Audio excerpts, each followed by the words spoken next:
So the first step in changing these behaviors is one, to become aware that they're habits and we have these habits. And maybe you can ask yourself the deeper questions to figure out where they come from. But to be honest, we don't need to know where they come from. It might be helpful to know. I think it's helpful to know. But the way to change your behavior, and this is going to sound super simple, and it is, but it's also very hard, is we need to, every time that behavior shows up, we need to do something different.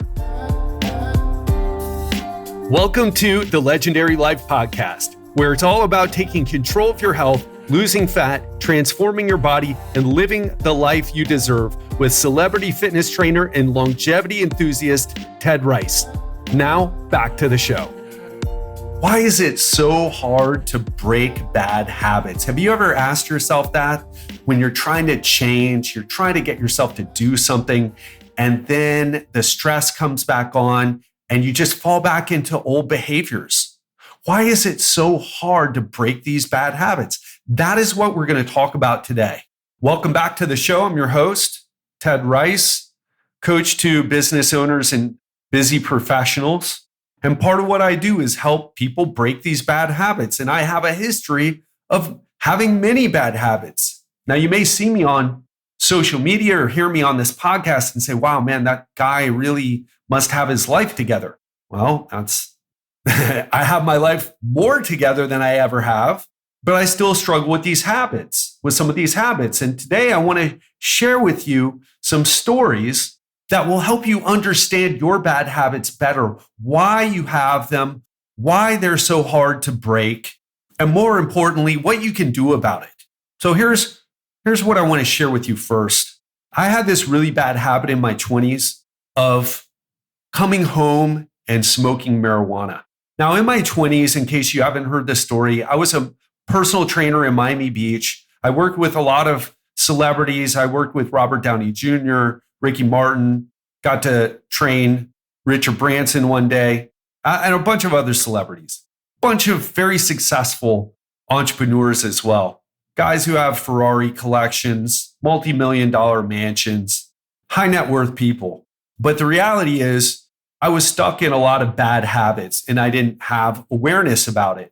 And some of my bad habits were that I needed to do some things to grow my business, but I wouldn't do them. And because I was so stressed out from my lack of action, I had all these negative emotions. So I was making decent money. I was charging, I forget, in my 20s, I think I was charging like $100 an hour for personal training. Not bad money, right? But the problem is I didn't have it really organized. So I wasn't working that much. I wasn't making even six figures a year. I wasn't even hitting six figures a year, especially when people went away for the summer. And I was really frustrated about it. And I knew I needed to stop. I had this habit, I'll say it like this. I had this habit of going and spending money and time going to these personal training technical seminars. In other words, how to train people better, how to coach people on nutrition, how to teach people exercises better. And I was hoping that if I did enough of those, that I would just magically have a successful business. But I ended up realizing that I needed to learn business information. I needed to understand the business structure better. I needed to put together some contracts. I need to have my proper pricing. I needed to learn sales. I needed to learn these other things, and I was really resistant. And why? I had a habit of going to these other seminars. That was a habit. And I needed to break that habit and go learn business stuff. In fact, kind of ironically, a bunch of years later, 2 decades later, really, a lot of what I study, a lot of what I learned to help my clients now actually has come from learning business, right? Learning how to keep people accountable and other things. But I had this habit of like going and learning from who I thought were the best. Let's learn biomechanics. Let's learn nutritional biochemistry. Let's learn how to teach exercise form better. I learned all these things. And I spent so much money and I traveled a lot for this. We didn't go on vacation though, but I traveled a lot for this. And it just never gave me the results in my business. And I had this habit of continuing to do it, even though I knew I needed to transition over and start learning business. That was a habit and I had to break it. And because of this habit, this struggling in my business, but not doing what I knew when I know I needed to do in studying business and improving the structure of my business and the way I operated with my clients, I was left with all this anxiety and stress and frustration. So I smoked marijuana. So I developed this other habit. And it was a habit that I had for a lot of years. And so it was pretty easy to fall back into it. A lot of years, meaning I used to smoke marijuana when I was in high school. And it would just sort of, I just went back to it when I started getting stressed out, building my business. And the way I ended up breaking the habit was I finally forced myself, after getting some coaching actually on business. I signed up for business coaching, really. And the business coaching I did, it was, I think I paid to be part of my first mastermind, I paid $100. I think the guy charged me a little bit lower. He was just starting out and he showed me some techniques that helped me increase my income right away. He shared with me this one technique. Hey, you know how you have clients that you've trained in the past, but they're not training with you right now. Here's what you do. Reach out to them, tell them you have these new training techniques, which is true because you've been learning, and especially you, Ted, you've been spending all this money learning all these different tactics, strategies, and training methods. So it's true. Tell them that you want to show them what you've been up to. And guess what? It worked. And I got a couple people signed up with me right away. And I increased my income almost immediately. And I was like, oh, I had a win. And as I'm telling you this, I want you to relate it to your story, to your habits, to the habits that you know you need to change from, transition away from. Some of them, by the way, my habit of learning training techniques and nutrition, it wasn't really what you even call a bad habit, but it was bad in the sense that it wasn't giving me the results I want. Because some of you right now, you want to learn, you want to lose fat. And what you do, instead of doing some of the things that I've suggested here, learning about portion sizes, learning about calories, you can't be bothered with that. You kind of know you need to, but you're telling yourself, I'll just be healthy. I'll just make healthy choices. That should be enough. Even though your green juice is 270 calories and you're eating the 500 calorie acai bowl, and you won't lower yourself to go to McDonald's and get the 300 calorie McMuffin. You'd rather eat, 800 calories from that healthy food place. Eat the wrap because it's so healthy, but meanwhile, you're struggling to lose fat. And so you have this habit. And it's really hard to break habits when we've been doing a habit for a long time, or when we started the habit, it started because of an intense emotional experience. I'll give you another example. I was talking to a bikini competitor the other day, and she was telling me about her eating disorder. And she started having an eating disorder after a death in her family. And so there was this death, and this death rocked her entire family, created a lot of stress. Her parents didn't deal with it well. And the stress from the parents trickled down onto her, and she had all these negative emotions. And to deal with the negative emotions, she started overeating. She started binge eating. Again, now we have the formation of a habit. By the way, we could go into the habits of her parents. I don't know enough about that situation to tell you, but everything we do is based on the habits that we built. And a lot of where we get these habits, we've learned them from our parents, our friends.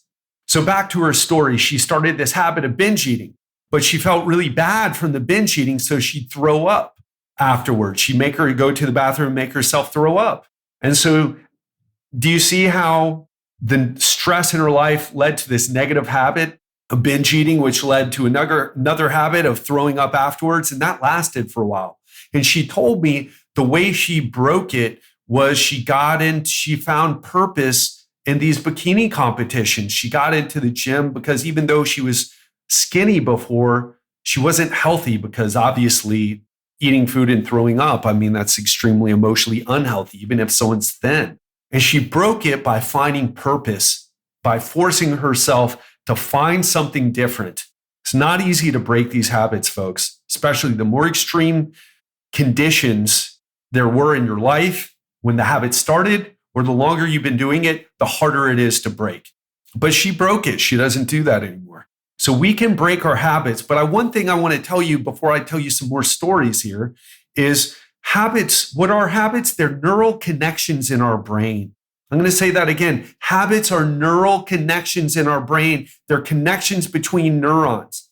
And if you remember something I've talked about a lot, but maybe I haven't talked about it in a while, there's a saying that neurons that fire together wire together. And I want you to think about that because I'm not saying that to sound smart here. I want to use my friend's example. She had a big stress in her life. The big stress led to binge eating. The binge eating led to sticking her finger down her throat and throwing up. Do you see how those neurons connected? They wired together, they fired together, and then they ended up wiring together. And the more you repeat that pattern, the more it becomes cemented in your brain as a behavioral pattern to run. And if you do that for a really long time, doesn't matter what it is, by the way, checking your phone when you first wake up, mindlessly scrolling social media when you should be focusing on work. I've never done that before. No, none of us have ever done that before. Hey, look, we're all guilty of them, but if we get into a bad spot, we can really get hooked on them. And that's why people talk about social media addiction. When habits become extreme, they become social media addictions. They become gambling addictions. They become sex addictions, porn addictions, food addictions. Still a little bit of controversy about that one. Drug addictions, alcohol addiction. I drink when daddy yells at mommy. Right? I started smoking marijuana because of the stress in my house. My parents were alcoholics. They were high functioning alcoholics. They were both attorneys. They both made a lot of money. And when the stress from their own lives became too much, they had the habit of drinking alcohol to relax at night after hard days of work. And for me, I learned how to get high from them. I learned how to when you're stressed, what you do is you ingest some chemical. And I tried alcohol quite early, actually, like 12, 13. First time I was drunk, I was 10. Found the liquor chocolates in their closet and kept eating them. Now, I wasn't trying to get drunk then, in my parents' defense, but I was just eating. I just wanted the chocolate, and the liquor was kind of an unusual flavor to go along with it, but I got super drunk. And so anyway, the point is that I learned, mom and dad get stressed. Now, I didn't think about this consciously, by the way. I wasn't thinking about this consciously, but I just found myself gravitating towards using substances. Now, I don't like alcohol that much. I'd rather smoke weed or do something different. Actually, I did drink quite a bit, to be honest, but I'd always gravitate, making up new words here, gravitate to marijuana because it had a different effect on my physiology. I felt better with marijuana. And so I developed this habit like my parents developed their habit. These are where our habits come from. And as I tell these stories, I want you to think about the habits that you have and where they come from. Now, you don't need to know where they come from, but I think it's helpful to think about it, at least challenge yourself a little bit. Sometimes we don't know where they come from. But if it's like using food as a drug instead of, maybe you're not a drinker, maybe you're, against drug use in general, and you use food. One of my clients said, I was never going to snort meth off a toilet seat, but hey, I'm a Christian mom. What's the drug for Christian moms? Food. We'd never do anything like drugs, but food.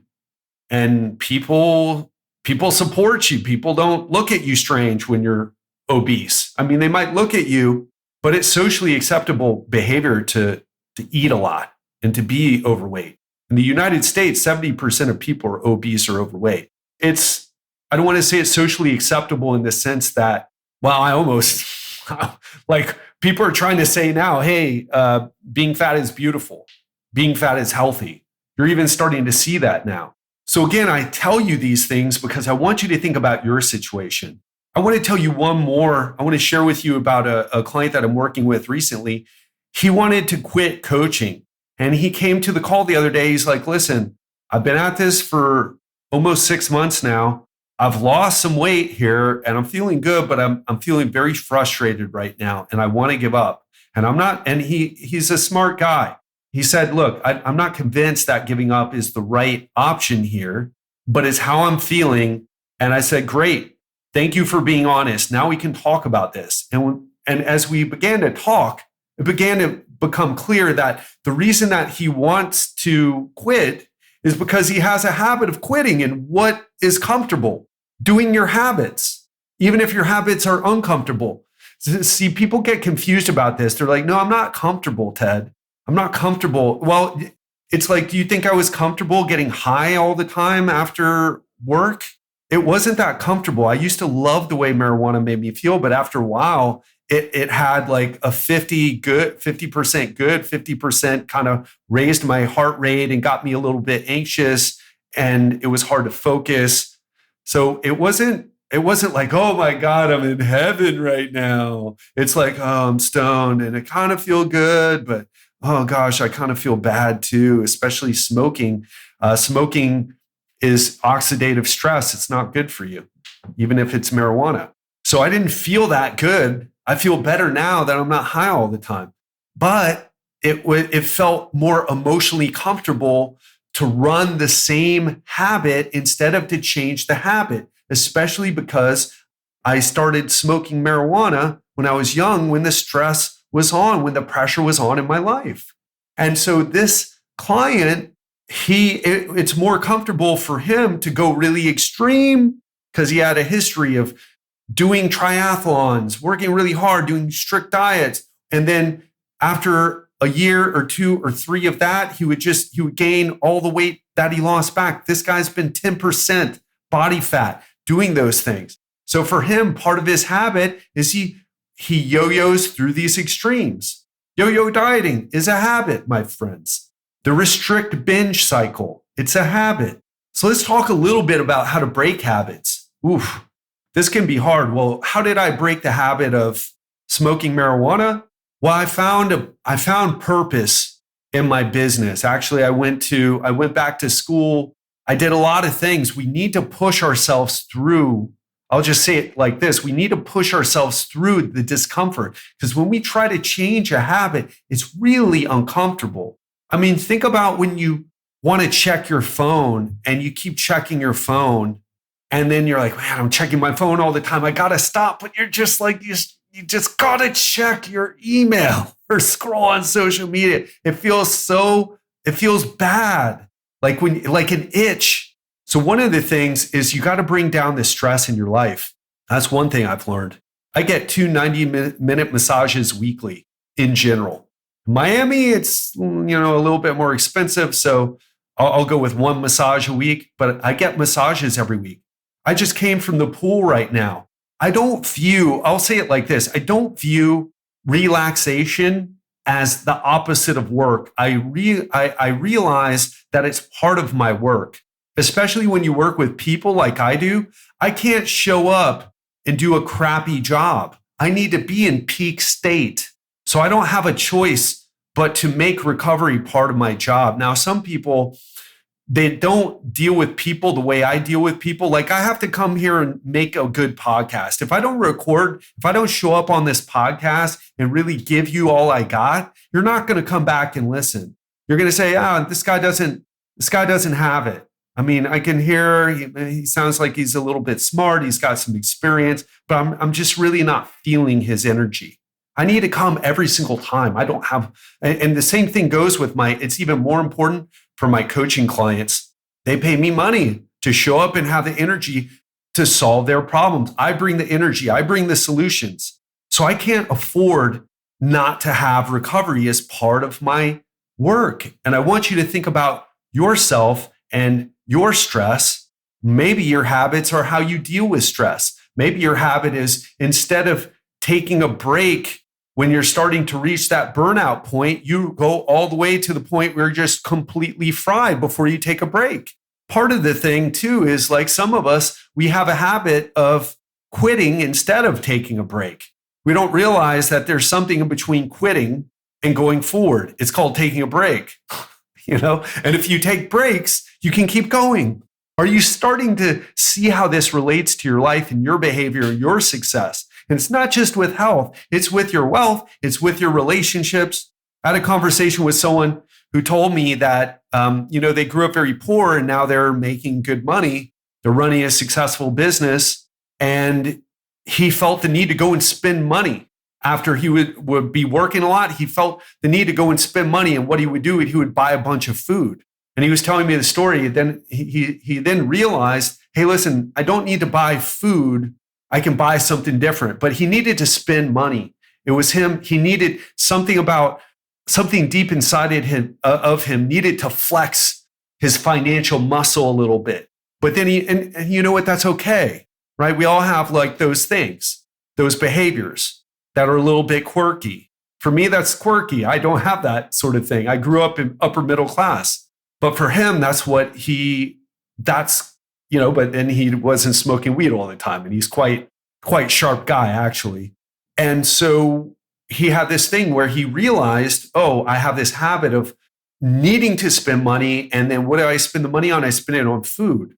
But then he realized, oh, I don't need to go buy steak and go eat a lot. I can buy other things, or I could buy things for other people. These are it's weird being a human being. We feel like we're in control part of the time, then the other part of the time, it's like, where does this stuff even come from? Part of it's the human wiring that we all come with. The other part is, although your parents loved you, they probably weren't the best parents. Why do I share the way I was brought up and some of my parents and some of the way my parents kind of screwed up? It's not to talk bad about them. I love my parents. Well, I love my dad and love my mom. My stepmom, that's another story for a podcast for another time. But the point is that we're trying to see where these behaviors come from.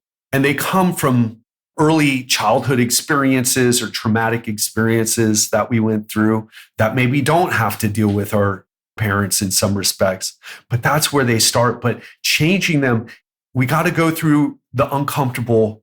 We got to make the uncomfortable choices. And here's another habit. Oh, I don't have time to work out. And you see that person on Instagram and then on Facebook, and they're making a comment, and it's like, oh, you don't have the time to work out, but you got time to scroll on social media. So you could do a few sets of bodyweight squats, and then if you do a few sets of push-ups, but you're choosing to do something else, but you don't have time.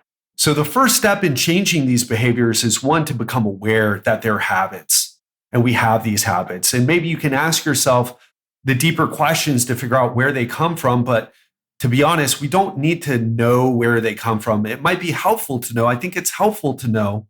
But the way to change your behavior, and this is going to sound super simple, and it is, but it's also very hard, is we need to, every time that behavior shows up, we need to do something different. One thing that happened when I was running now the clients I deal with now are quite successful and they're really ready to go, or they're not, or they just don't know me well enough and they say no, they don't want to join my coaching program, which is totally fine. But when I ran a group, the group was interesting because it was a less expensive plan because it was group coaching.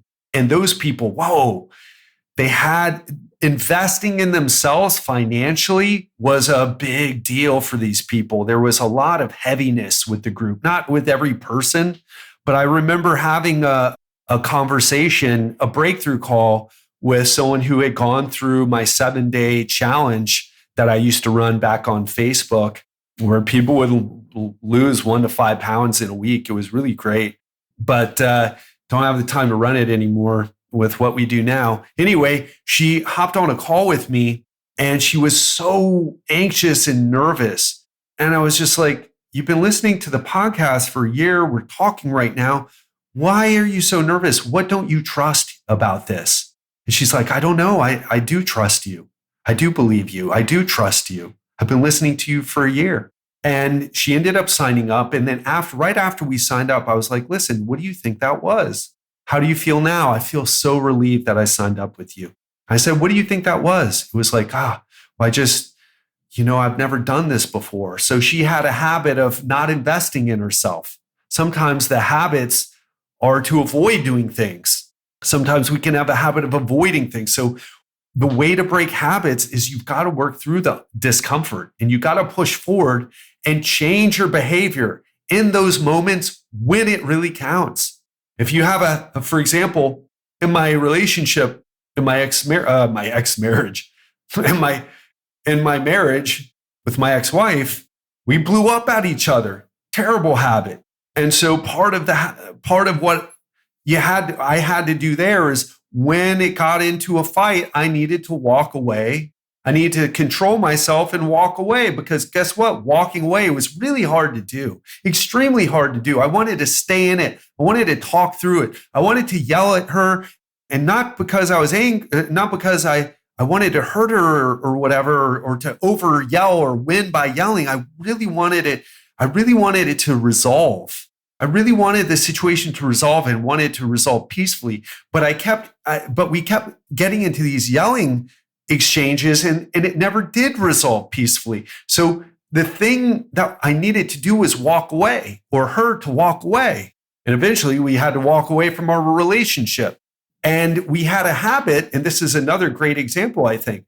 We had a habit in our relationship of staying in this battle, staying in the fight when we should have walked away, because there was nothing good that came from those arguments. In fact, I put my hand over my heart. One time I'm like, well, if I keep doing this, I think I'm going to end up with a heart attack. I mean, I'm a healthy guy, but this amount of stress, I feel like pain in my chest. I don't have blocked arteries. I should get a calcium score just to make sure, but I've had my heart checked out a bunch of times and echocardiograms, and my heart pumps really well, but still you can have these problems. Anyway, the point is this, that was a habit. Sometimes the relationship that people are in is a bad habit. For my ex-wife and I, that was the case. Breaking the habit meant breaking the marriage. We couldn't fix it. We're both beyond that at that point. It was a bad habit. And as I share these stories with you, what is coming up for you? What is the story of your life? What are those bad habits that need to be broken, but you find yourself trapped in this cycle, like a hamster on a wheel, or the record player that is stuck, repeating itself like the proverbial broken record? What are those things? And then understanding the way to break habits is to work through those uncomfortable. It's to be aware of them, and to want to change, and then to do the hard work of when the argument happens, or when you feel like having that drink after work, or when I used to want to smoke the marijuana. I mean, I could get marijuana anytime I want. I just don't even have the desire anymore. You have to work through them. And if you do that, you can have what you want. You can achieve it. But oh my gosh, is it hard? Oh my gosh, was it hard to divorce? Incredibly difficult. I felt like someone died in my family. I cried like crazy when I was in Thailand at the time. Giselle and I were in Thailand at the time, and I went to a hotel on my own. I cried like crazy that night, but it was necessary, and I knew it was necessary. And so many of us, we know we need to do it, but it's so hard. We can't get leverage on ourselves. And I'll finish up like this. Some of us, we need therapy. And by the way, I did 6 months of therapy. No, I'm sorry, a full year of therapy after Giselle and I split up, after we moved out, did a full year of therapy. Sometimes we need a coach. Therapy helps us with the emotions and with some of the deeper issues we're struggling with. Coaches help us achieve specific results. It's the way I look at it. Some do a bit of both. I feel like some clients have called me their therapist, but I don't do therapy. It's not what I do. They're really just joking. But we're not afraid to go deep and to talk about things and to show up and be honest. Sometimes the habit is not being honest. I told one of my clients that if you come here and you feel like I'm not the guy and I can't make this happen for you, I want you to tell me that. I want you to feel 100% comfortable, like you can tell me whatever it is. You can call me a fucking asshole. I don't care. But as long as you're being honest, because if you're honest, then we can work with that. But if you're holding back, if you have a habit of not telling people what you know you need to tell them, that's another bad habit that you need to break. More high level, this one. a little less tactical, but a really important discussion that needs to be talked about again and again until you change your habits. Oh, I know this stuff. Really? Then why haven't you changed it? Is the question, right? Because if you haven't, then you don't know it. You've heard it before. You understand the words and the syntax, the sentences, the way they form paragraphs and concepts. But if you haven't done the work, then you don't know it yet. So what I want to leave you with is this. What are those bad habits that you need to break? But what is the path forward? What are the things, the behaviors that when the pressure comes on, you need to start to implement? And you don't have to get it right 100% the first time it happens, but you need to start to show up, start to inch your way towards breaking that bad habit. If you do that and work through the emotional ups and downs that come up, it is breakable. You can do it. I've done it and you can too. But it's true. We're all human beings. We can all do this. Maybe some of us with severe mental illness can't, but that's not your case, is it? Not my case either. And I'm pretty fucked. I don't want to say I'm pretty fucked up, but I've had a pretty fucked up life. Been through some crazy stuff. I'm not that special. I'm no genius. And I'm certainly not a natural talent when it comes to this stuff. I've had to work very hard. And with that hard work and showing up when you don't want to and doing those things, especially when you feel the need to stay in the argument or to have the drink or whatever. And then, of course, asking for help, getting help when you need it, when you can't do it on your own, you can get where you want to go. That's what I want to leave you with. Love you lots. Have an amazing weekend. Speak to you on Monday. And we're going to be continuing our discussion that I started last week about how to track your food without going crazy in the process. So if you haven't listened to Monday's episode, you want to listen to that first. But this next Monday, we're going to get tactical and practical, and I'm going to teach you some easy food tracking strategies, the same strategies that I successfully use with my clients, with myself. This is going to help you take your physique to that next level, put you in control of your weight, of your body fat percentage, and really change your life. That's what happens to people when they change their bodies, when they get control over their weight and start to understand nutrition the way I'm going to teach you. So if you want that, tune in on Monday. Have an amazing weekend and speak to you then. This podcast is sponsored by the Legendary Life Program. The Legendary Life Program is a 90-day coaching program where I work with you to upgrade your health, burn fat, and transform your body while you enjoy your life and eat the foods that you love. So if you're over 40, you've tried everything and nothing has worked long-term, or if you're tired of restrictive dieting and time-consuming workouts, this might be the right program for you. So if you want to learn more about my program, watch my brand new masterclass where I teach you the 5-step process our busy clients are using to build a leaner, stronger, and healthier body 3 times faster without boot camps, CrossFit, high-intensity interval training, Pilates, intermittent fasting, going keto, or quick fixes that don't work long-term. Go to legendarylifepodcast.com/free. That's legendarylifepodcast.com/free.